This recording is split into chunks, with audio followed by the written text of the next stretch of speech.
Friends, welcome to exam अड्डा 75। And friends, आज मैं आप लोगों के लिए इंग्लिश पैडागोजी का सेकेंड चैप्टर लेकर आई हूँ, जो आपकी सीटेट संविदा शिक्षक भर्ती 3 and all state type TET exam के लिए इम्पॉर्टेंट होता है। सो फ्रेंड्स, वीडियो लास्ट तक देखें बिना स्किप किए। एंड फ्रेंड्स, यदि आप हमारे चैनल पर नए हैं और आपने हमारे चैनल को सब्सक्राइब नहीं किया है, so please subscribe our YouTube channel. Let's start. Friends, today our topic is principles of second language teaching. So सबसे पहले हमें जानना ज़रूरी है what is the meaning of language, या फिर हम लैंग्वेज क्यों सीखते हैं, क्या ज़रूरत है कि हम कोई लैंग्वेज सीखें। इसकी डेफिनेशन होती है language is a medium through which one can express ideas, feelings and thoughts। मतलब लैंग्वेज एक साधन है जिसकी सहायता से कोई भी व्यक्ति अपने विचारों को, अपनी भावनाओं को दूसरे व्यक्तियों से शेयर कर सकता है या फिर उन तक पहुंचा सकता है। Friends, if we don't have any language, यदि हमें कोई लैंग्वेज नहीं आती तो हम अपनी फीलिंग्स एंड अपने थॉट्स को किसी दूसरे इंसान से शेयर नहीं कर पाते। So it is most important. Next point है हमारा characteristic of language. Friends, characteristic of language, so first is language is a whittle part of growth. Friends, whittle meaning होता है important. What is the meaning of whittle? Whittle meaning important. मतलब language हमारे विकास प्रक्रिया का एक important part होता है। Simple language में कहें तो हमारी लाइफ में जो हमारा डेवलपमेंट होता है, हम जैसे जैसे आगे बढ़ते हैं, हम आगे तभी बढ़ते हैं यदि हमें कोई लैंग्वेज आती है। तो लैंग्वेज हमारी विकास प्रक्रिया का या फिर हमारे डेवलपमेंट के लिए सबसे इम्पॉर्टेंट पार्ट होता है। सेकेंड है language is systematic. Friends, language कैसी होती है? लैंग्वेज सिस्टमैटिक होती है। कैसे होती है सिस्टमैटिक? तो फ्रेंड्स, जब हम किसी क्लासरूम में बच्चों को लैंग्वेज पढ़ाते हैं तो लैंग्वेज क्या हम डायरेक्टली सेंटेंस या फिर पैराग्राफ से स्टार्ट करते हैं? नहीं। लैंग्वेज जब हम किसी बच्चे को पढ़ाते हैं तो हम मान लीजिए हम इंग्लिश लैंग्वेज पढ़ा रहे हैं तो हम पहले उन्हें क्या पढ़ाएंगे? हम पहले उन्हें अल्फ़ाबेट्स पढ़ाएंगे। अल्फ़ाबेट्स के बाद हम उन्हें पढ़ाएंगे वर्ड्स। वर्ड्स के बाद हम उन्हें सिखाएंगे सेंटेंस एंड सेंटेंस के बाद हम उन्हें बताएंगे पैराग्राफ बनाना। सो इस तरह से हम alphabets and then words and then sentence and then paragraph बनाना सिखाते हैं। तो हमने एक सिस्टम बनाया जिसमें हम बेसिक से एडवांस की तरफ जा रहे हैं। नेक्स्ट है friends, language is productive and creative. Language productive भी होती है एंड क्रिएटिव भी होती है। लैंग्वेज वैसे तो हमारी लाइफ का एक इम्पॉर्टेंट पार्ट होता है जो हमारे डेवलपमेंट के लिए इम्पॉर्टेंट होता है, क्योंकि लैंग्वेज यदि हमें कभी लैंग्वेज आने लगती है कोई लैंग्वेज, तो हम उसी की हेल्प से कई सारे प्रोडक्ट बनाने लगते हैं एंड हमारी बहुत सारी क्रिएटिविटी, मतलब हमारी जो स्किल्स हैं वे डेवलप होने लगती हैं। नेक्स्ट है हमारा लैंग्वेज इज सिम्बॉलिक। लैंग्वेज कैसी होती है? लैंग्वेज होती है सिम्बॉलिक। फ्रेंड्स, कुछ लास्ट एग्जाम्स में एक दो बार ये क्वेश्चन आ चुका है दैट लैंग्वेज है, लैंग्वेज इज, आपको ऑप्शन दे दिया जाता है systematic, symbolic, whittle part and एक आपको नन ऑफ दीज दे दिया जाता है। तो आपको उसमें से चूज़ करना है। ये क्वेश्चन आपके एग्जाम में आ भी चुके हैं, so please mind it. Next है हमारा AIIMS of language teaching. Language teaching के क्या लक्ष्य होते हैं? तो पहला पॉइंट है हमारा एबिलिटी टू अंडरस्टैंड स्पीकर। सामने वाला हमसे क्या बातचीत कर रहा है उसकी बातों को समझने की क्षमता उत्पन्न करना ही लैंग्वेज टीचिंग का पहला एम होता है। क्योंकि यदि हमें कोई मान लीजिए मेरे सामने कोई रशियन आता है, वो मेरे से रशियन लैंग्वेज में बात करके चला जाता है, तो जब मैं उसकी लैंग्वेज जानती ही नहीं तो मैं उस इंसान की किसी भी फीलिंग या फिर उसके किसी भी आइडिया को मैं कैसे जान सकती हूँ? नहीं। इसलिए लैंग्वेज का पहला एम होता है कि स्पीकर द्वारा कही गई बातों को समझने पर जोर देना। नेक्स्ट है हमारा ability to read along with understanding. मतलब फ्रेंड्स, हम जो भी चीज़ पढ़ते हैं उसे हम नॉर्मली ना पढ़ के हम उसे अपनी समझ के साथ पढ़ें। समझ के साथ पढ़ने का मतलब, मान लीजिए हम इंग्लिश पैडागॉजी की लाइन पढ़ रहे हैं, ability to read along with understanding, तो क्या सिर्फ लाइन पढ़ने से समझ में आता है? नहीं। जब हम इस लाइन को गौर से पढ़ेंगे और समझने की कोशिश करेंगे कि इस लाइन का मीनिंग क्या है, तो ये एम होता है लैंग्वेज का सेकेंड एम, लैंग्वेज टीचिंग का, कि हम जो भी चीज़ पढ़ रहे हैं उसे ना सिर्फ पढ़ें बल्कि उसको समझें भी। नेक्स्ट है friends, development of creative skill. Language का थर्ड एम होता है जब हम किसी को लैंग्वेज सिखाते हैं कि वो इंसान अपने अंदर की क्रिएटिव स्किल्स को क्या करे, डेवलप करे, अपनी क्रिएटिव स्किल्स का विकास करे। जैसे मान लीजिए किसी बच्चे ने लैंग्वेज सीखी है, तो अब उसने लैंग्वेज सीखने के बाद उसने उसे बोलना, पहले वो स्पीकिंग सीखेगा and then writing and then listening, तो वो इसी तरह से उसकी स्किल्स क्या होती जाएंगी, क्रिएटिव होता जाएगा। नेक्स्ट होगा एबिलिटी टू एक्सप्रेस फ्लुएंटली। अब ये इस पॉइंट का मतलब होता है कि लैंग्वेज टीचिंग का नेक्स्ट एम कहता है कि हम यदि कोई लैंग्वेज सीख रहे हैं तो हमें उस लैंग्वेज को फ्लुएंट बोलने की एबिलिटी डेवलप करना, की क्षमता बढ़ाना। मान लीजिए मैं लाइन पढ़ रही हूँ ऐसे, एबिलिटी टू एक्सप्रेस फ्लुएंटली, तो ऐसे पढ़ेंगे तो क्या किसी को पसंद भी नहीं आएगा और समझ भी नहीं। लेकिन यदि हम इसी को पढ़ें एबिलिटी टू एक्सप्रेस फ्लुएंटली, तो हमने इसे इतनी अच्छी धारा प्रवाह रूप में फ्लुएंटली पढ़ा। तो ये होता है लैंग्वेज टीचिंग का नेक्स्ट एम, कि हम जब कोई लैंग्वेज पढ़ते हैं तो हमें उसे फ्लुएंट पढ़ना चाहिए।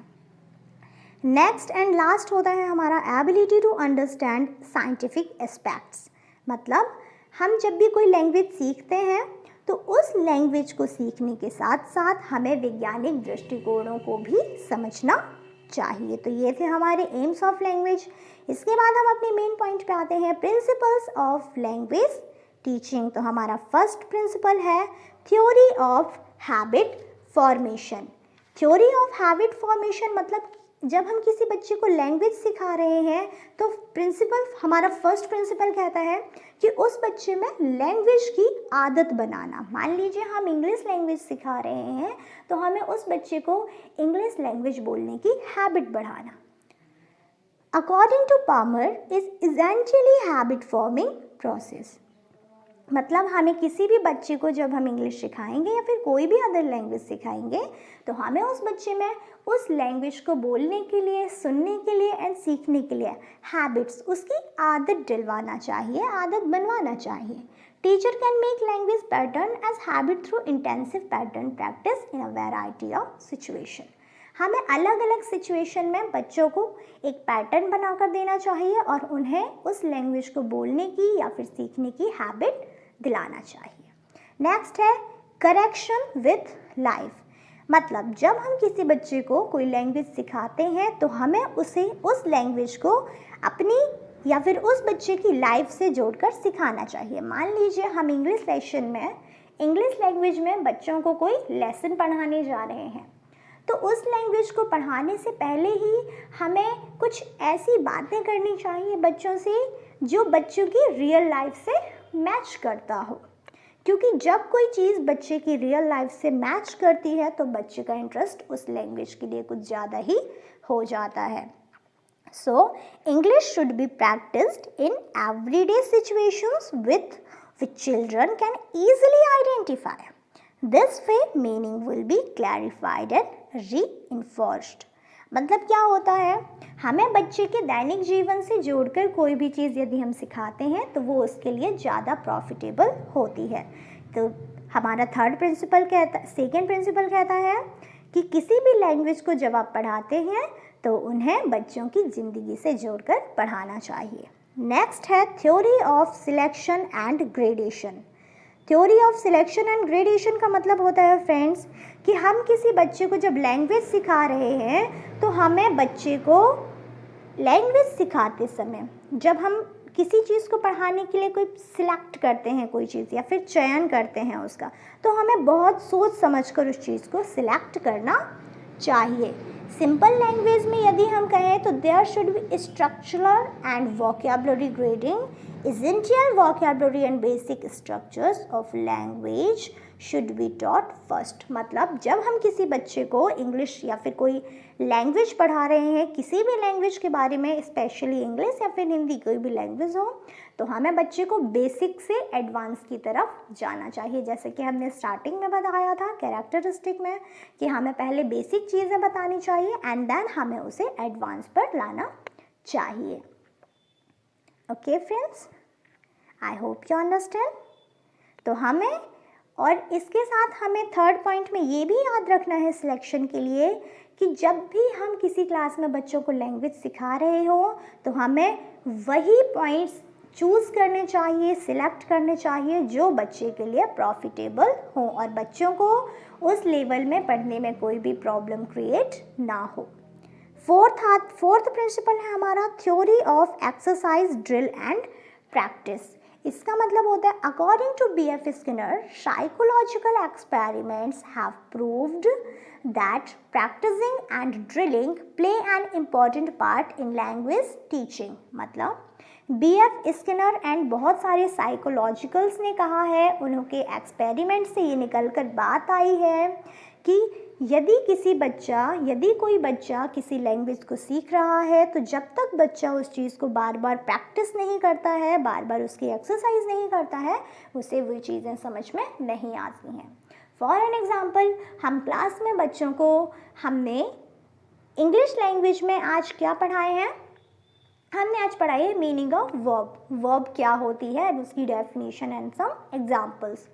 तो बच्चा जब हमने पढ़ाया तब तो उसने बहुत क्लियरली पढ़ा एंड उसे समझ में भी आया. बट यदि वो घर जाने के बाद उस सब्जेक्ट को एक बार फिर से प्रैक्टिस नहीं करेगा, एक बार फिर से समझेगा नहीं उसे देखकर, तो क्या उसे समझ में आएगा?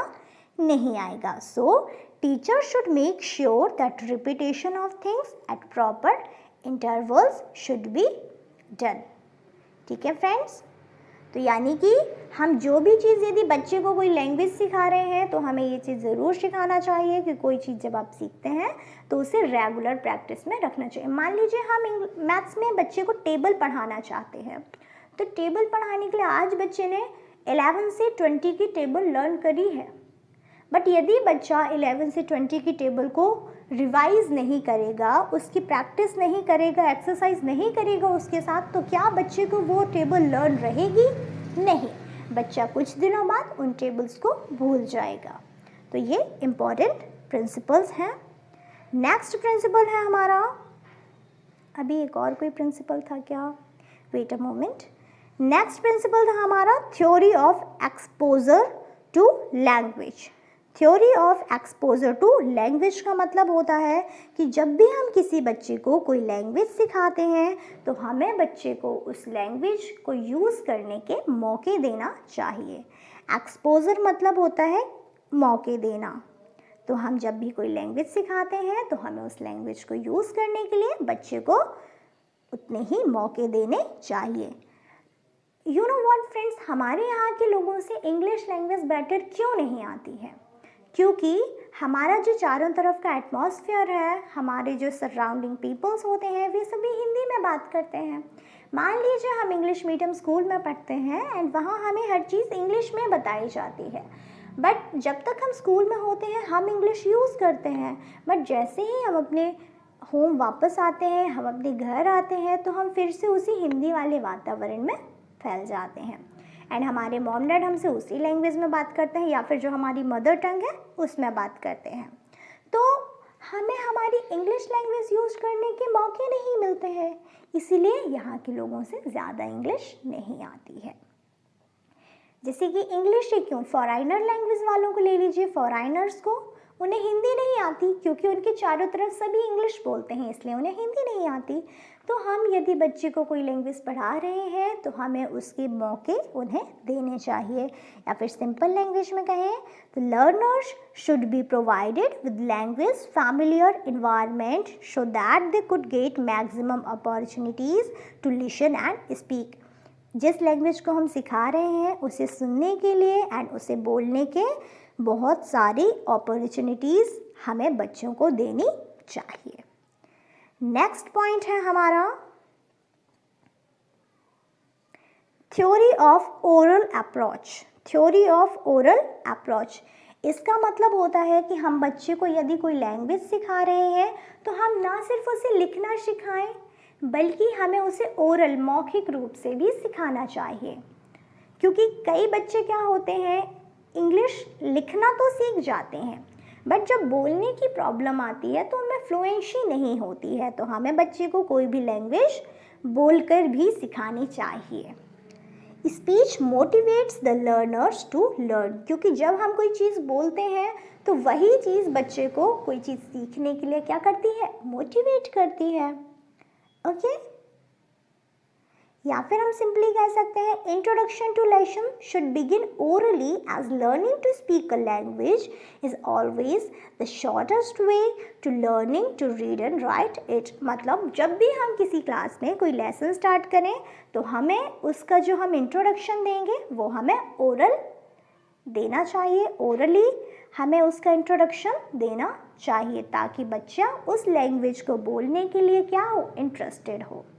नेक्स्ट है थ्योरी ऑफ इंडिविजुअल डिफरेंस। इसका मतलब होता है, क्या होता है, every child is unique and different from others.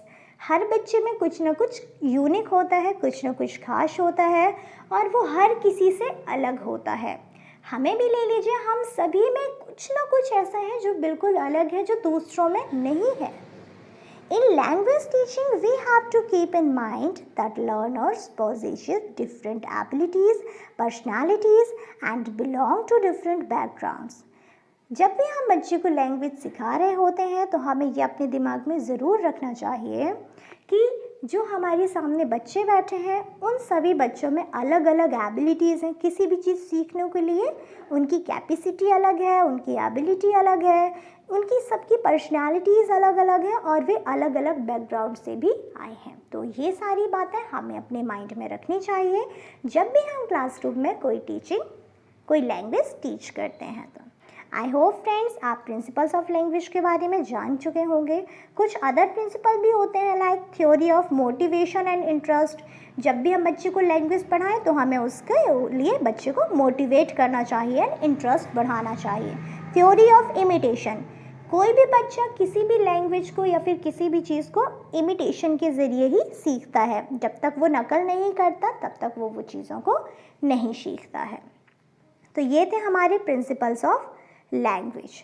Next point आता है हमारा maximum used while teaching.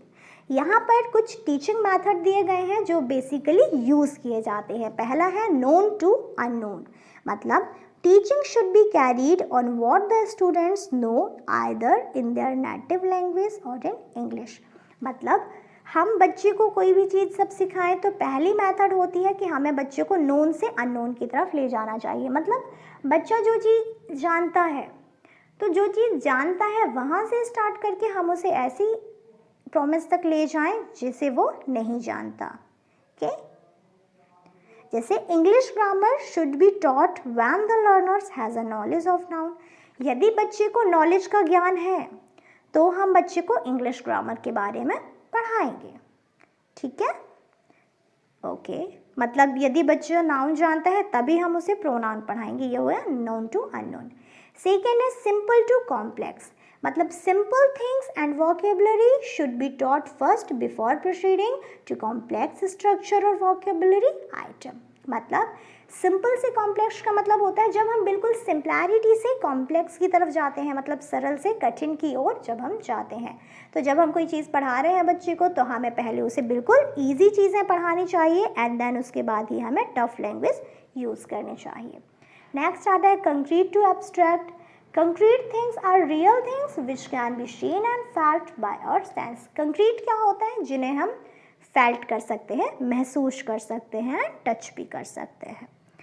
Next method होती है inductive and deductive and deduction and इसके अलावा कुछ अदर मेथड होती है एनालिसिस टू सिंथेसिस।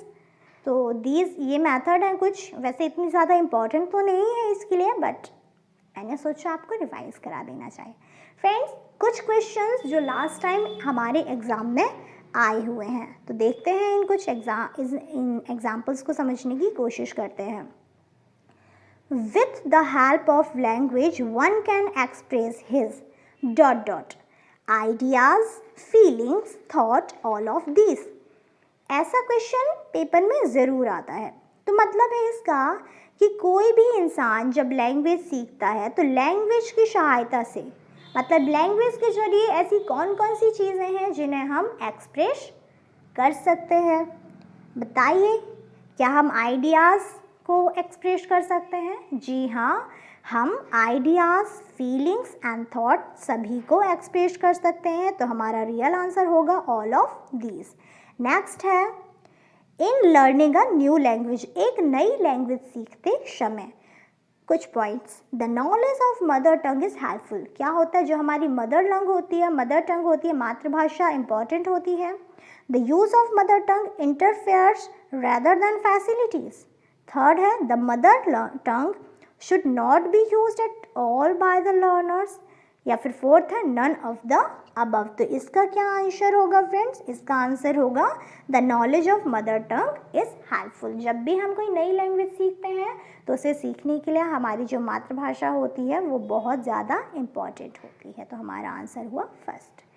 नेक्स्ट है हमारा before coming to school childrens are. बच्चे जब स्कूल आते हैं तो स्कूल में पढ़ाई शुरू करने से पहले बच्चे होते हैं fully aware of all grammatical rules related to language, do not know anything about the second language, well equipped in their native language to understand and explain. Fourth है well versed in more than one language. तो इसका answer क्या होगा friends? इसका answer होगा C number, well equipped in their native language to understand and explain. जब कोई बच्चा स्कूल पहली बार आता है तो वो बच्चा अपनी नेटिव लैंग्वेज के लिए ज़्यादा बेटर रेफर करता है और उसे समझता भी ज़्यादा सही है। नेक्स्ट है हमारा which of the following is not a language component. Language का कंपोनेंट नहीं है साउंड, वोकैबुलरी, सिंबल्स या फिर स्ट्रक्चर्स। सो फ्रेंड्स बताइए, फोर्थ क्वेश्चन का हमारा आंसर क्या होगा? हमारा आंसर होगा कौन सा? अच्छा, कॉम्पैक्ट कंपोनेंट कौन कौन से हैं? जैसे सिंबल्स, स्ट्रक्चर भी होता है, सिंबल भी होता है, वोकैबुलरी भी, लेकिन साउंड किसी भी लैंग्वेज का कंपोनेंट नहीं है।